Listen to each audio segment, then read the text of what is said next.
What's up, guys, and welcome to the Dirt X Show. This is the first ever Dirt X Show that we are doing, hosted here on the Dirt Exhibition YouTube channel, located or based out of Massachusetts. We're a New England UTV off-road channel, and this show is a new form of content that we are going to be doing, talking about everything in the off-road industry, but primarily trying to keep it as New England as possible, trying to highlight some things that a lot of you guys who ride New England are used to and know. We'll be talking about different rides that we do, news, updates, festivals, and updates on the channel. So I am Brendan here with Rich.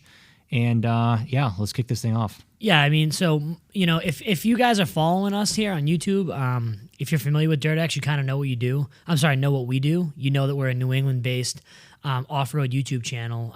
You know, we have an apparel line, all that stuff. And we just, you know, it was always been a passion project for us where we enjoy doing these things. And this, this show, the YouTube channel, is a way for us to kind of share those experiences with everybody else. So if you're following us, we really appreciate it. And like Brendan was saying, we're gonna hit on a lot of things, mostly off road, and we're gonna try to hit up New England mostly. So I wouldn't feel right doing this show today without mentioning, probably one of the biggest hits that the off road industry has seen in a really long time, and that's the passing of Ken Block. I don't know, Brendan, you want to talk a little bit about Ken? Yeah, I mean, obviously, the story has gotten out, a snowmobiling accident, which is unfortunately the cause of death for Ken Block. But I think he was it's no secret that he was one of the most influential people in motorsports in our lifetime. I mean, I don't know if would say that we grew up watching Ken Block, but we've been watching Ken Block stuff for a very, very long time.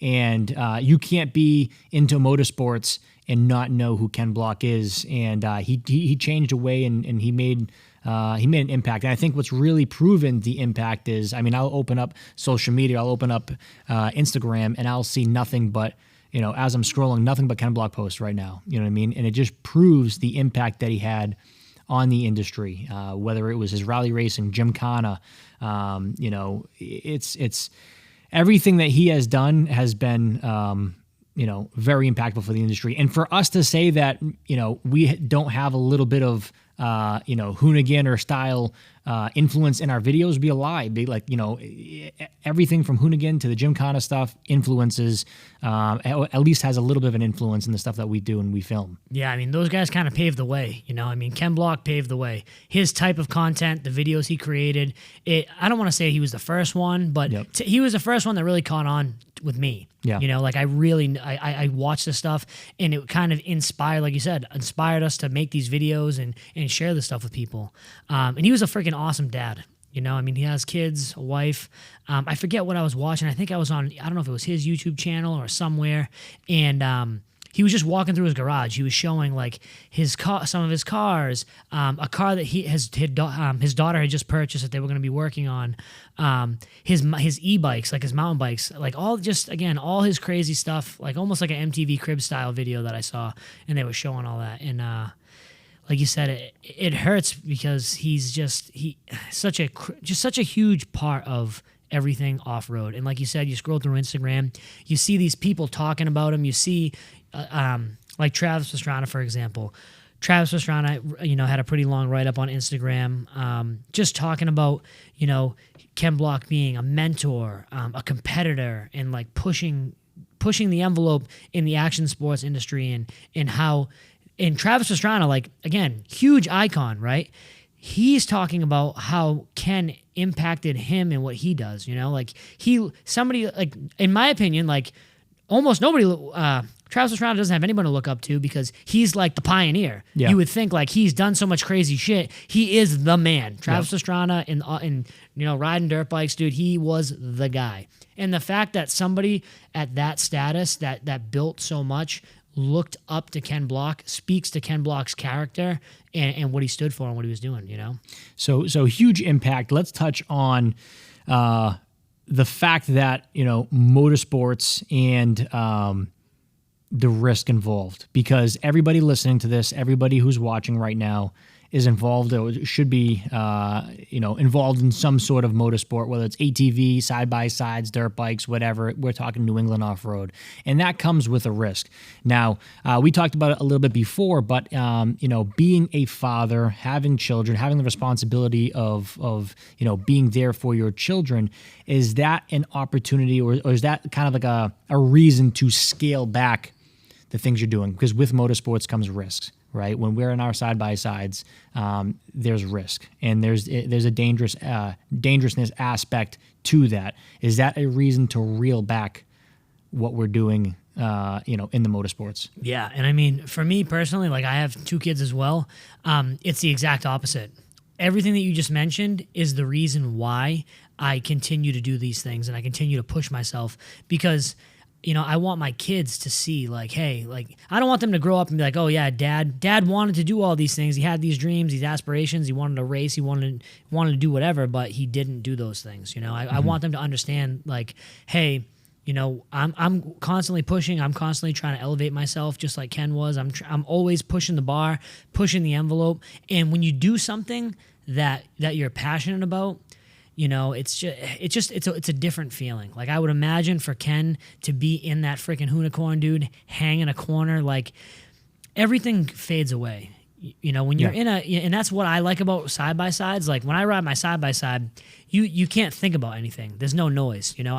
There's so many things. You got kids, a wife, businesses, dealing with all this stuff. It can be taxing. It can, like some days I walk around, I'm like, man, like I just have so much shit to do. But when I get in my side-by-side and I'm doing 70 miles an hour flying by trees, you don't have time to think about any of that stuff. It's almost like a form of meditation. 100%. You know what I mean? It's like a runner's high. Yeah. But no, it is. I mean, it's just, you don't have time. You're doing 70 miles an hour. One wrong move and you're inches away. We're always inches away. I mean, our motto at DirtX is go fast, don't die. Yeah. And Ken Block's motto, I think, was go fast, risk everything. Yeah.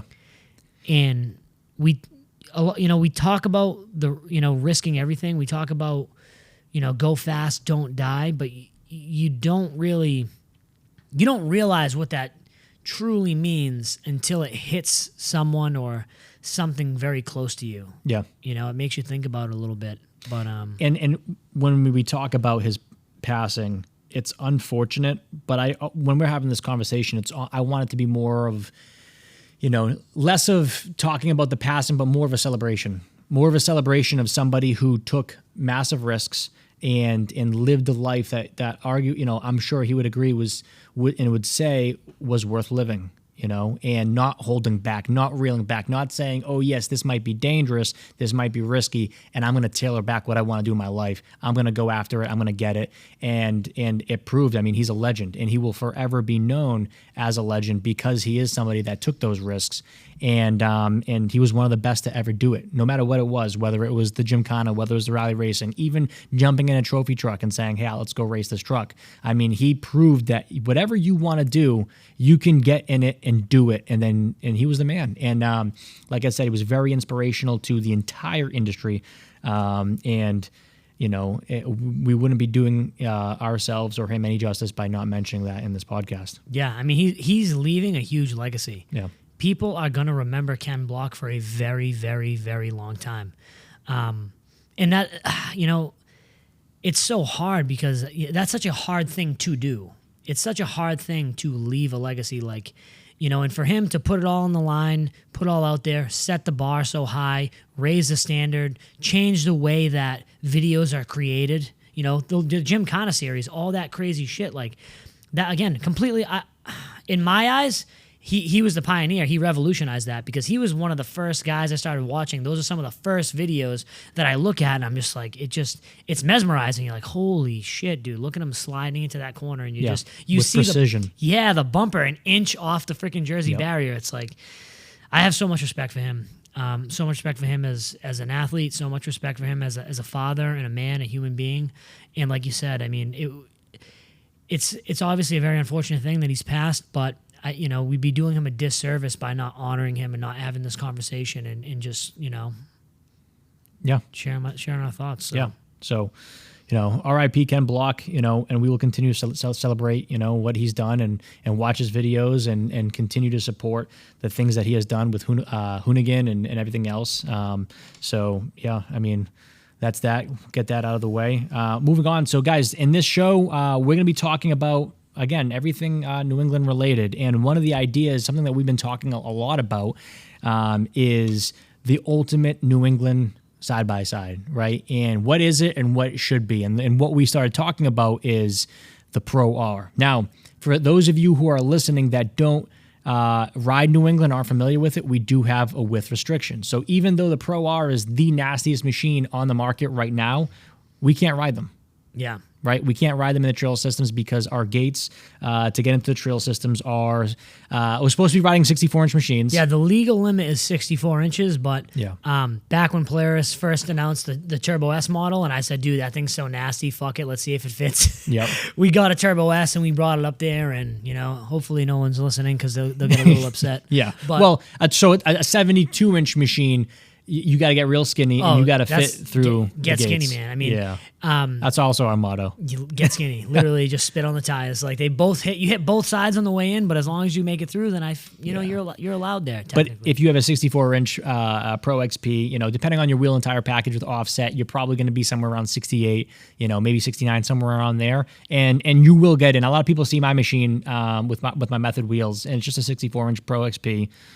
With Method wheels and some X-Comp Gladiators, and people think it's too wide. And no, I mean we get in no problem. So the gates aren't 64 inches, and rightfully so, because again, depending on your wheel and tire package, you should be able to get in with a Pro XP. Yeah, and that's ultimately that's hurt us with the Turbo S, not being able to go with certain wheels and tires because any offset whatsoever would just screw us. I mean, a wheel with any offset, there's no way we fit in the gates up there. So those are the rules right now. We can't change them. So a Pro R, which is a 74-inch machine, correct, is not going to fit. There's no way. No matter what wheel and tire package you go with, a Pro R is not going to fit in.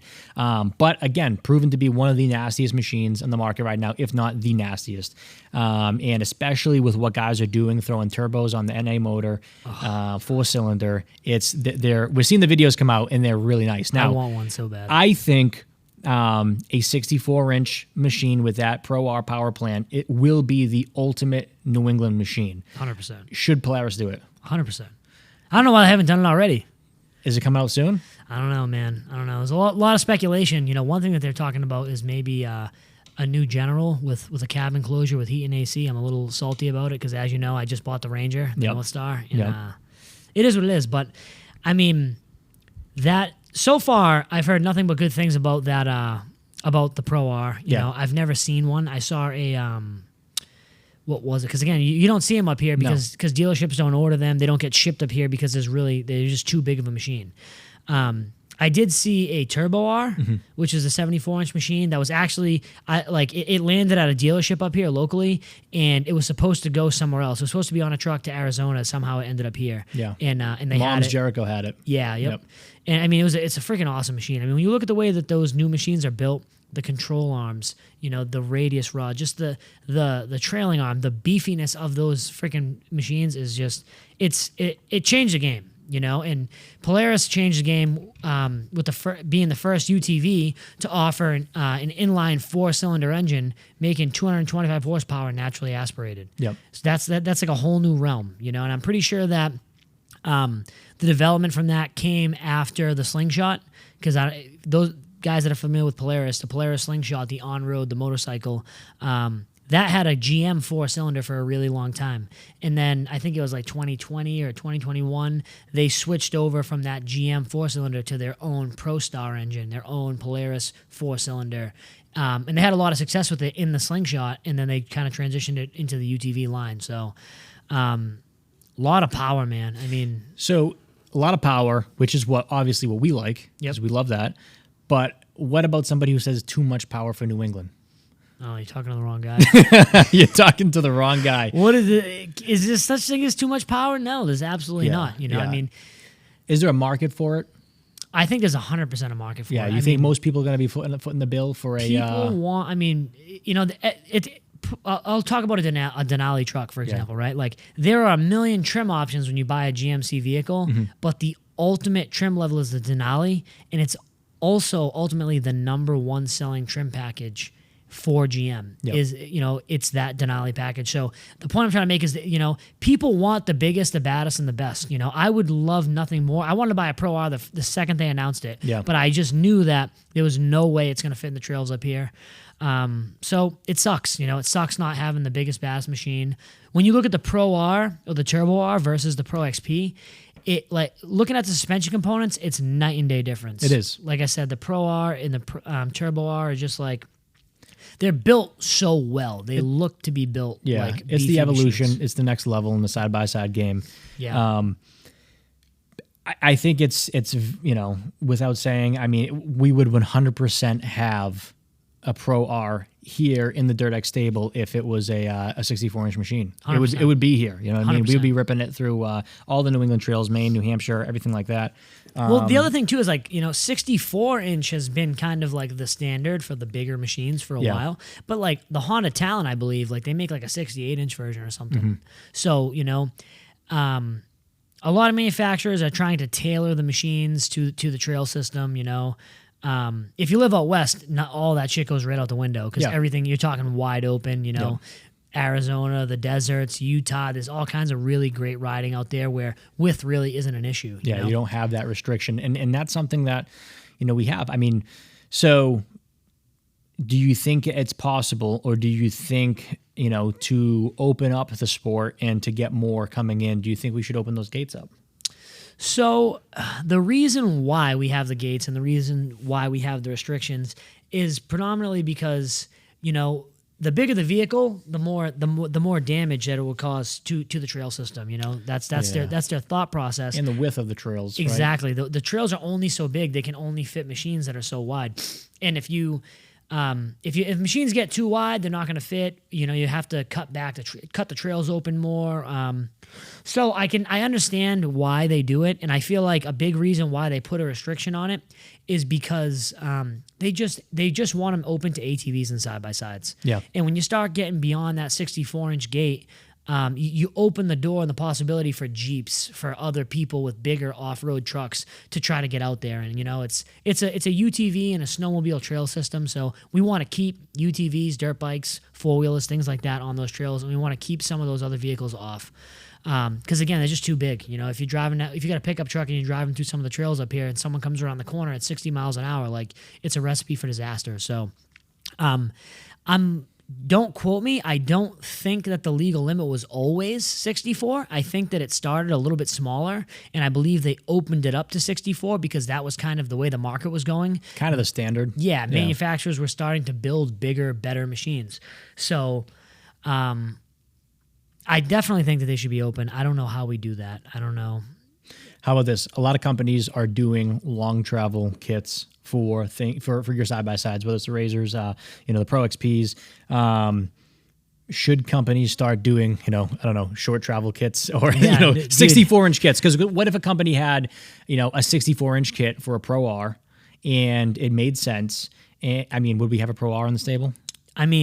I'm sure that exists. I haven't really looked for it. I kind of have, and I haven't seen anything. Really? So guys, if it does exist, go ahead, drop a comment, let us know, because I'd be very interested in seeing it. Yeah, I'm sure there is. The only shitty part is, the Pro R itself is such an expensive machine. Excuse me, you're paying for all that engineering, you're paying for all that stuff, and to buy, usually when you spend $5, $6, $7, $8 on wheels, tires, in a long travel kit, you're spending that money to get better performance. Yeah. You want to have stronger stuff. You want to be wider and more stable. So the idea of having to spend all that money now to shrink the machine, it is what it is. I think the best thing would be if Polaris would just, again, make a 64-inch version. Yeah. Just right out of the box. Yep. Or close to 64. If it has to go a little bit bigger, if they, because the way it's set up, the geometry of it, if it had to be 68, make it 68, and then at least give us the option, the option to own it and make it wider with wider wheels and tires, or a different offset of the rim. But if it existed, I would pre-order it today. Yeah, 100%. I'd love to see it. I think that would ultimately be, the ultimate machine in side by sides. Yeah, 100%. Right now, the leader in side by sides is definitely the Ranger with the high lifter 6-inch lift kit, dude. Like I don't know if you guys have seen it, but we have a crew cab Ranger, and we put the high lifter 6-inch kit on it. It built the machine up quite a bit. We got a set of Zebro shocks on that thing, and secretly that machine's kind of become my favorite machine. We have the Turbo S, we have Pro XPs, things like that. We have a Razor Turbo here in the shop. And, anytime I go riding, my son's always bugging me. He's like, oh, Dad, I want to take the Turbo S. I want to take the Turbo S because it's fast. It's got a big turbo. But I lean towards the Ranger, man. I mean, nothing. I know you like it. Yeah, dude. I never would have pegged you as a Ranger guy, but you are. I mean, you like it. We were up in Jericho State Park, up in New Hampshire, and I saw a guy one time. It was the day you rolled your Pro XP. Oh yeah, the first time you rolled your Pro XP. We pulled up to this that little spot at the top of the Success Trail system. There's a couple of hills, things like that. Yep. And there was a guy there with a pretty built Ranger. Like, wasn't over the top, but he had a little bit of a lift kit, big wheels, big tires. I'm like, dude, that looks right, Because when you buy a Ranger out of the box, small wheels, small tires, big, huge body on it, it just looks unproportioned. Like, it's utility. Yeah. You 100%. Wouldn't think sport. And that's what it's made for in its defense, Yeah. I really like the General XP. Yep. That's a really phenomenal machine. I was dead set on ordering a General. The only thing that kind of pushed me in the other direction was the air conditioning. Because as of today, Polaris doesn't offer air conditioning in the General. So I liked the idea, especially with all the dust we get up in New Hampshire and a lot of the rain too. I like the idea of being able to go up there, keep all the windows up, and turn the AC on if I needed to. It was the specific, our requirements, I guess, or your requirements for the build for what you wanted, right? Yeah. You know what I mean? Like, it was like, hey, listen, what do you want out of a machine? What do you want to build? What do you want this to look like? And it was like, let's do the Ranger, Yeah, and it really worked out. I mean, I have a fiance, I have kids, I have a dog, and the cool thing about the Ranger, man, is we all fit. Yep. I mean, we literally get in that machine. My daughter's 4. I think we got it when she was 3, and we put her car seat right in the front seat, right in the middle. She can sit there. She's safe. She's secure. And my fiance's up front, and then in the back, my son's back there with the dog. I mean, it really is a sweet machine, and we can go up somewhere up north, and I can run inside the gas station real quick with the AC on, with the windows down, leave the dog in there. I don't have to worry about him jump. Like, if I take him in my Turbo S, 1, there's no room, or 2, he can just jump out and run away if he wanted to. So it really is a cool cruising machine. Like I said, we got the high lifter lift on it. We have the Zebro shocks. Window tint all the way around. We're starting to get into some other stuff. Like, we just put a Fisher 6-foot V-plow on it. Yep. I'm super excited about that. We're actually just waiting on the battery cable for that kit because the crew cab models require a much longer power wire, and they didn't have it in stock. So that should be here any day. But we got the plow all mounted up. Everything's on it. We actually got the 6-foot Fisher Trailblazer plow with the wing extensions on it. So this is a 7-foot plow in front of the Ranger. Mostly because the Ranger's pretty wide. I mean, our Ranger is, it's got to be pushing 72 inches by the time we have the 6-inch high lifter kit on it with our method wheels. I forget what the offset is. I think they're 4+2, but it's tight. For those of you guys wondering, that fit through the gates, no problem. It did. Yeah. I mean, I wouldn't say no. I mean, it all depends on how you define no problem. Get skinny. That's that's the moral of the story when it comes to some wide wheel and tire packages. Yeah. I mean, there's a lot of other really great machines out there, too. We ride with a buddy who has a Can-Am Defender. Yep. He's got a Boss V-Blade on his. I mean, great machine. I have nothing but good things to say about Can-Am. They perform really well. Obviously, they're turbo models. They're triple cylinders. I mean, they're great machines. Yeah. Not for me, for different reasons, especially where we live. I like being in my Turbo S. I like being in the Pro XP. I feel like when you're in some of the Can-Ams, like the X3, you're sitting a little too low in it, and I almost feel that way a little bit with the Pro XP. I feel like your line of sight is a little weird, and Pro XP is kind of the middle ground. Yeah, I feel like between the X3s and your Turbo Razor or your Turbo S, whatever. Yeah, man, the Turbo S, man, I still think that's one of the best machines that Polaris ever built. I mean, I love the machine. It's wide enough. It's planted to the ground. It's short enough, because don't forget, the Pro XP is 6 inches longer than the Turbo S. It's 6 inches shorter, so it's more stout. I can snap that into the tight trails. That extra 6 inches of wheelbase In the dunes is great. It helps you, the machine's going to ride way better being longer. But for these short, tight trails that we have here, I really like pitching that thing into a tight corner, and I feel glued the whole time. I tell everybody I'm like, I think like 120 and 3 in terms of rolling over. Like, I've only rolled over 3 times. I've been up on 2 wheels 123 times, but it's only rolled 3. Yeah. And it was operator error. It's just how it usually is. But it's a great machine.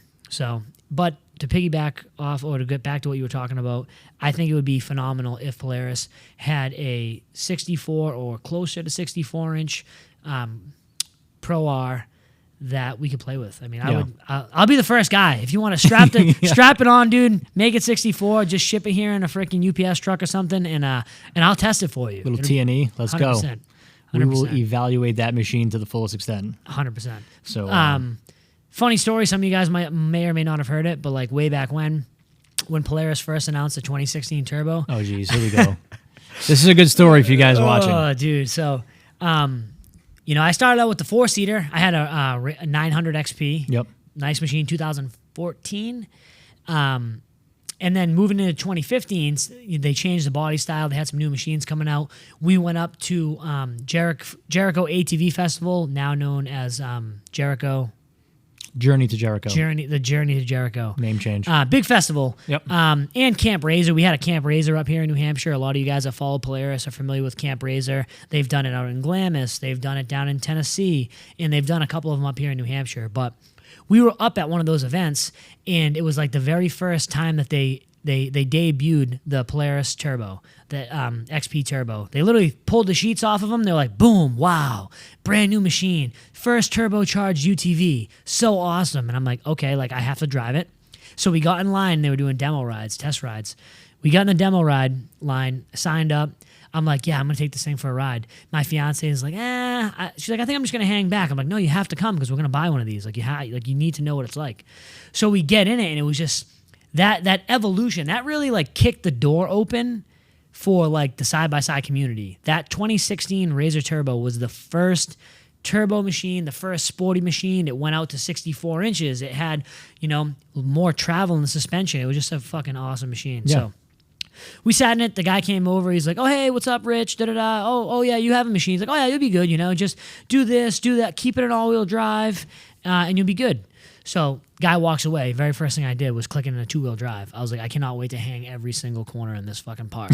So we pull out in like a line. There's a bunch of us driving. There's a guy in front from Polaris that's kind of like leading the pack, and a guy in the rear, and they're kind of hurting us. They got us bunched together. We're going through the trails, and I kept slowing down a little bit, getting a little space between me and the person in front of me, and then I would romp on it because everybody, you want to hear the turbo. Yep. You want to know what that thing sounds like. So we're beating the hell out of it. And I was slowing down. I had a nice gap in front of me, nice left-hand turn, wicked sandy. I'm like, I'm going to hang this corner. So I come flying in, dude, whoop, right on the fucking roof. Rolled over instantly, upside down. And I'm like, oh my God, are you okay? And we're upside down. I'm strapped in. Kayla's sitting next to me. She's like, yeah, I'm fine. I'm like, are you good? Yeah, I'm fine. Dude, people start freaking out. The Polaris dude comes running over. Whoa, are you okay? I'm like, yeah, dude, I'm fine. I just feel like an asshole. What's the level of embarrassment? Oh, dude. Oh, my God. There was a Karen behind me. She's like, he's been driving like that the whole time. I knew he was going to flip. I'm just sitting there, dude. And again, the guy's like, are you okay? Kayla unbuckles, falls out. He's like, we're going to roll you back over. I'm like, I know, dude. Just do it, please. Like, let's go. Roll the machine over. The headlights hanging out of it. And they're freaking out. It's like, oh, my God, are you all right? I'm like, dude, nothing happened to me, thankfully. We had a helmet on. We followed all the safety precautions. And I'm just like, dude, I feel like an asshole. Can we please just get the fuck out of here? Yep. He's like, are you okay to drive? I was like, yeah, dude, I'm perfectly fine. So one of the guys was trying to like take the headlight out. You couldn't figure out how to get it out. And my buddy Greg English walks right up to him, dude, unplugs the thing. He's like, no, dude, you got to turn it this way. Pulls it right out and just hands it to the guy. And the guy's just looking at him. He's like, yeah, it's like the third headlight I've pulled out of one of these machines. Yep. So we went back to the tent. They had the ambulance waiting, the EMTs. Everyone wanted to make sure we were okay. Thankfully, we were okay because I don't want to ruin freaking demo rides for the whole country. But yeah, that was it, man. I mean, great machine. If they bring a Pro R up here, I would definitely definitely take it for a ride. Definitely for a test drive through Jericho. Dude. That's kind of the running joke, is that every time we go to the festival, we say that at the Polaris booth at the tent there, they have a sign with Rich's face that says, "Do not let him test ride any machines." I have to go over there with the mustache, the fake mustache and the glasses on, dude, with the big nose. Yep. That's oh man. Yeah, so good times. I mean, and now, I mean, obviously we've even been a part of those events now. We've had the Dirt X booth at the last event, and we've been going to a lot of events in Berlin and Polaris. If you're listening, please, we want Camp Razor back. Please bring Camp Razor back to New England. That's right, guys. I mean, those of you who are watching from New England, if you want Camp Razor back, let us know. I mean, what do you think? Comment. Do you want Camp Razor back? What do you think it should have? As we do more of these episodes, we are going to have Journey to Jericho coming up again in 2023. The dates are marked. And we're going to be talking about it. What do you want to see at Journey to Jericho? We're going to get into it in a next episode. And we're going to see if we can make some of that stuff happen. We had the booth last time. I've been in talks with Paula, who is runs the largely Chamber of Commerce up there, largely responsible for putting on the event, and we're bouncing around some ideas. So we are brainstorming some new and fresh ideas for Jericho. So guys, if you have ideas and you're saying, hey, I want to see this at the festival, drop them in the comments, hit us up in the DMs. And just let us know. Yeah, let us know. Like, who do you guys want to see for vendors? Because for us, we've been going up there to these events every year for the past 5, 6, 7, 8 years. Yep. Minus COVID, and it's. I don't want to say that it's boring. I just want to say that it's been kind of the same. And yes. And Paula especially is not fighting, but she's really pushing, saying, how can we make this different? How can we do more? How can we add more? Yeah, bring something fresh to the table. Exactly. So again, if you guys, let us know, what do you want to see for vendors? What would you like to see? What type of events? Contests? What are you guys interested in? Because not to toot our own horn, but we have a little bit of influence now. We've been a part of these events for a couple of years, and the powers that be are looking for our feedback. They want to know. Sure, and we can certainly add value and at least help in getting that stuff happening and there for that. So yeah, I mean, I'm all about it. It's good stuff. Maybe we can get like a bikini wrestling contest in the mud pit or something. Yes, absolutely. Yeah, I think we had one more topic on the list too. We can dive into that.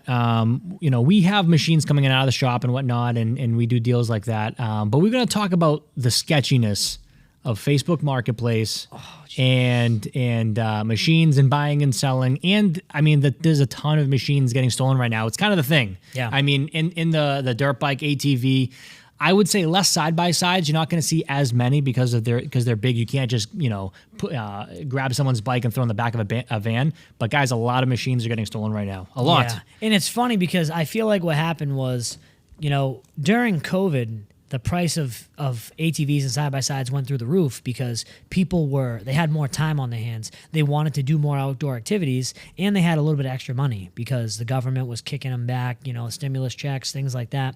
So the used market for all that stuff started to go up. And I feel like with that, the used market going up, but also with people having a little bit of extra money through the stimulus package, there was less theft. You weren't hearing about it as much. Mm-hmm. It was almost like the people that would typically be stealing the stuff now had a way to buy it, so it wasn't happening. And I feel like now that that's going back the other way, like just in the past couple of months, I feel like every time I'm talking to a friend or scrolling through social media, there's somebody that's getting their stuff stolen. Yeah, so I think it's more of a PSA, for the guys watching, people listening. It's more of a PSA, guys. If you have your stuff in your sheds, in your garages, lock it up. Like, we know people that have had their bikes stolen out of sheds, stolen out of garages. We've had shops, shops have had break-in attempts and also successful, attempts where multiple bikes are stolen. Yeah, and so it's kind of a PSA, guys, to lock your stuff up and be aware of it.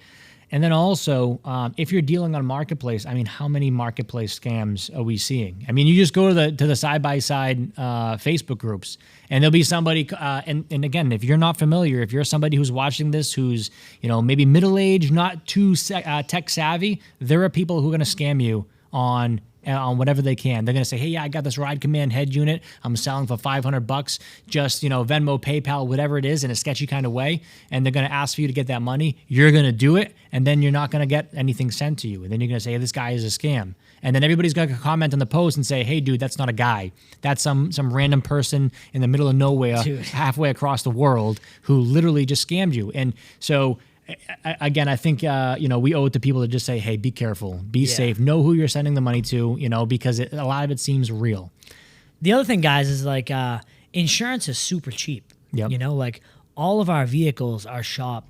We have insurance on everything. Mm-hmm. So God forbid somebody did make off with it. It is insured. Also with technology now, there are so many GPS tracking devices. There's all kinds of different ways. Apple AirTags, all this shit. And we're not going to tell you which ones we use, but we use them.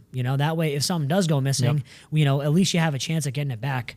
I got a buddy who had his four-wheeler stolen, and he didn't have anything like that. And it's like, man, $75 for an AirTag, like you could have your freaking $10,000 ATV back. So you guys that aren't using that stuff, look into it. Again, there's Apple, a bunch of different companies out there. So, and also just a heads up too, going back to the marketplace, you're seeing fake accounts, and then those are kind of a little bit more recognizable, and you kind of notice those. But then there are also accounts that may look real. And then you're going to have to do a little digging. You should, do your due diligence and say, hey, listen, this person messaged me, or this person's selling this, or this person wants to buy my machine. And the next thing you know, you see it and it's a normal name. And then they might have their location near yours. But then all of a sudden you see something that throws you off. Like I go to friends, they have 55 friends that are not from this country. And it's like, well, that person is not real. That is not a real person. And then what they might do is they might make you a reasonable offer. And they want you to go through, and they're fishing, and they want to find your location. They want to find where the bike is stored. And I've seen multiple times where that has happened, where bikes will get stolen, and they're like, has anybody ever come out to see the bike? And they'll be like, no, but someone was supposed to come tomorrow. And it's like, well, we had a deal. I gave them my address. They had a deal. They were supposed to come take a look at the bike. And next thing you know, that night, it gets stolen. Or somebody comes, takes a look at it, says no, and then that night or the next night, a bike gets stolen. So it's just something to be mindful of. Again, we're looking out for people. We just want to make sure, because people work hard. People work hard. These machines are not cheap, and people invest their hard-earned dollars into these machines. And we want to make sure, if we can say something and give people a little bit of a heads up, we want to do that. Yeah, and always look for a manufacturer's, like an MSO, certificate of origin, a title, depending on what you're buying. I had a buddy who just went to go buy an enclosed trailer. The guy's like, yep, it's clean title. I have it here. Here's all the paperwork. And my buddy got there and he looked at it. He's like, dude, like where the lien holder information was supposed to be on the title, he washed it. Yep. Like it was discolored. The title, you could tell that, which is doable. Yeah. If for those of you who might not know, we're not going to tell you how to do it, but it's super easy to wash a title, unfortunately. And they wiped the lien holder information off of it. So if you don't know, why would that be significant for someone? Let's say who doesn't know. Yeah. So if you don't know, if you buy something and the bank has a lien on that piece of equipment, say you buy a trailer, say you bought that trailer, that kid stops making his payments on the trailer. Okay, so this kid stopped making his payments on the trailer, then the trailer gets reported stolen. Because the bank, it goes into default. The bank's looking for the trailer. The guy doesn't have it. He won't turn it in. Now that trailer's reported stolen, and then now it's tied to you because you bought it. You took your bill of sale. You took everything to the registry. You registered that trailer, and now you're receiving stolen property. And you know what's going to happen is if you get caught receiving stolen property, they're going to confiscate that property, give it back to that individual, and you're going to be on the hook trying to chase that person for the money, which you're never going to get. Yeah. So, and you might not get charged for receiving stolen property, but, exactly. But like you had said, you're going to be out a whole lot of money. Yeah. And you don't want that. Yeah. So be mindful, guys. Yep. Facebook Marketplace is a wild, wild place. So. Yeah. I think that's it. I think we want to keep these episodes nice and short, nice and sweet, talk about a few topics, and then keep them moving. And again, guys, if this is your first time watching and you're diving into what we're doing, we have tons of YouTube content, shorts, we have clips, and nice build series for projects and things that we have done. So again, if this is your first time watching, please go ahead and like the video. Drop us a comment. Let us know of things that you want us to discuss or topics, and we can definitely dive into that. And also, don't forget, we are on Instagram. We are on Facebook. It's at Dirt Exhibition. And we would love to have you follow us or subscribe to the channel. And we're going to keep pumping out more content. Yeah, and do us a favor, guys. Can everybody please, when they shut this video down, do a snow dance? because we have no snow up here in New England now in the beginning of January, and everybody's dying to ride their snowmobile. Yeah. So do a snow dance. We got the brand new Polaris Patriot Boost, switchback assault, ready to go, loaded up, fuel in it. I want to try this sled out. So again, guys, do a snow dance for us. Help us out, and we'll see you out on the trails. All right, see ya.